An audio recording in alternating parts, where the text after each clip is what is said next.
اپنی کوتاہی اور غلطی پر نظر رکھنے کے بجائے دوسروں کی کوتاہی اور غلطی پر نظر رکھتا ہے. تو ہم نے دوسروں کی کوتاہی اور غلطی پر نظر نہیں رکھنی, ہم نے اپنی غلطی پر نظر رکھنی, اپنی کوتاہی پر نظر رکھنی کہ ہماری کیا کوتاہی ہو رہی ہے. اور ظاہر ہے کہ یہ نماز کا جو عمل ہے ایک مسلسل عمل ہے.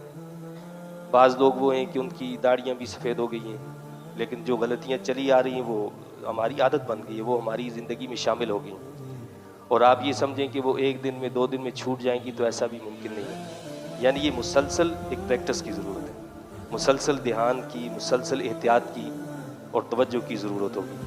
تو جب ہم مسلسل اس پر توجہ دیں گے, یعنی اگر میں یہ کہوں کہ تقریباً 40 دن تک ہمیں مسلسل دھیان رکھنا پڑے گا, تب جا کر وہ ہماری عادت جو ہے وہ صحیح ہو سکتی ہے, درست ہو سکتی ہے. لیکن اگر ہم اس پر توجہ نہ دیں تو بے دھیانی میں ہماری جو پریکٹس چلی آ رہی ہے ہم اسی طریقے سے اس عمل کو کرتے چلے جائیں گے. تو سب سے پہلے یہی بات ہم نے مد نظر رکھنی ہے کہ ہم نے دوسروں کی کوتاہی کے بجائے اپنی کوتاہی پر نظر رکھنی ہے. کہ کوئی مسئلہ, کوئی چیز ہمارے سامنے آتی ہے تو ہم نے یہ دیکھنا ہے کہ ہمارے اندر یہ کوتاہی تو موجود نہیں ہے. اگر موجود نہیں ہے تو اللہ کا شکر ادا کریں, موجود ہے تو اس کی اصلاح کی طرف توجہ کریں کہ اس کو میں نے صحیح اور درست کرنا ہے. ٹھیک ہے جی. اور پھر یہ مسائل جو ہیں, ظاہر ہے کہ مسائل نماز ہیں. جب نماز ہی ہماری درست نہیں ہوگی تو باقی چیزیں کیسے درست ہوں گی. اپنی نماز کو ہم نے صحیح کرنا ہے, درست کرنا ہے. مسائل کو سیکھنا, شریعت کے کسی ایک مسئلے کو سیکھنا, یہ رات بھر نوافل ادا کرنے سے زیادہ افضل اور بہتر ہے. کہ آپ نے ایک مسئلہ صحیح سمجھ لیا ہے تو وہ نفلوں سے بہتر اور افضل ہے. کہ آپ نے مسئلے کو سمجھ لیا جو ہماری زندگی میں ہم پر فرض ہے کہ ہم نماز ادا کریں, یہ فرائض میں سے ہے, اور اس فرض کے بارے میں مسائل کو سیکھنا یہ بھی ہم پر لازم ہے تاکہ ہماری وہ عبادت رائگاں نہ جائے.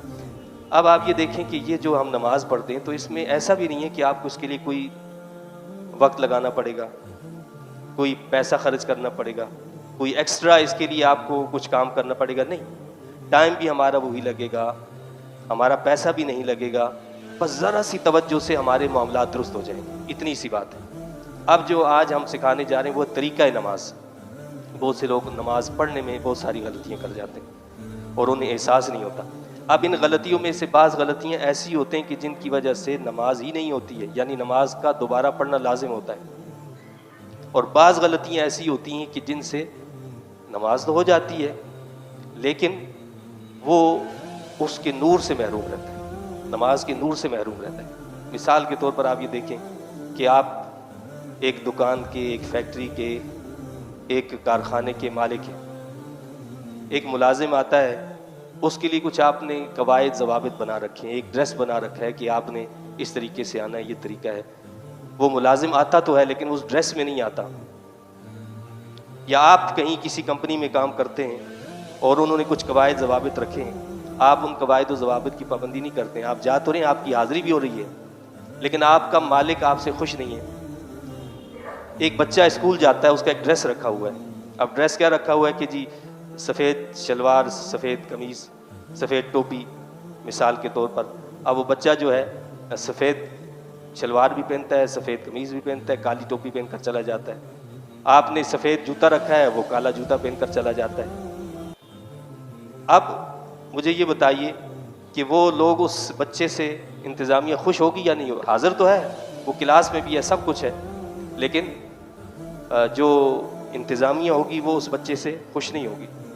یا اسی طرح ذرا سی بھی اس میں کچھ تبدیلی کر لی جائے, وہ حاضر ہو رہا ہے, حاضری دے رہا ہے, سب کچھ ہو رہا ہے, لیکن وہ گڈ لسٹ میں نہیں آ رہا ہے. اسی طرح اللہ کے نبی صلی اللہ علیہ وسلم نے نماز کا جو طریقہ ہمیں بتایا ہے اور جس طریقے سے خود نماز ادا فرمائی ہے, جب تک ہم اس طریقے سے نماز ادا نہیں کریں گے اس وقت تک ہمیں اس نماز کا نور حاصل نہیں ہو سکتا. نماز تو ہو جائے گی, جی ٹھیک, حاضری ہوگی, یہ نماز پڑھ لی ہے, یہ فرض اس سے ادا ہو گیا, لیکن اس فرض کی ادائیگی کا جو ہمیں نور ملنا چاہیے, اس کی جو برکت ملنی چاہیے, اس سے ہم محروم ہو جاتے ہیں.